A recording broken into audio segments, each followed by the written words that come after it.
We had met Third Base when they were in town, and we went to one of their shows. It was in the middle of nowhere. It was at Jack's in Springfield, Virginia. Ahmed and Otis, who were the two dancers for Third Base, took a shine to us. And we ran into them again and gave them a demo tape a couple years later.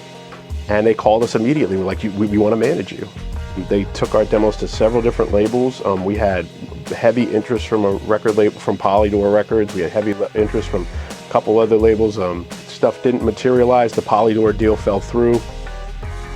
And I reached a point in the mid-90s where I was like, well, we're going to do this ourselves. So I took the money that I had and I started Depth Charge Recordings, which is a recording studio and a label.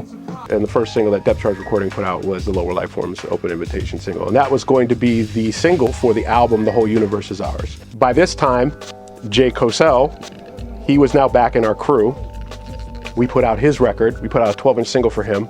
And then our third 12-inch single that we were going to put out was our entire crew, which was known as Team Demolition. Demolition squad of 7, run, come tell the Reverend. Me and my crew get fresher than Dougie up in heaven. Yeah, think about native tongues, think about hieroglyphics, think about the Hit Squad. It was that type of familial thing. We all produced for each other, we all worked on each other's records, and we thought, let's put out a record together. And we put out a 12-inch together, and it blew up locally. We step into the party comfortable, cause suckers can't fade us. Bad drinking faces with Jimmy back stuff under our laces type cat. They leave the club with more dough than when we entered. It's the many things to do when you're dead in Burke Center. And so we said, well, we've got to do an album, a Team Demolition album. And so that derailed the release of both the Lower Life Forms album and the Optical, the Visionary albums.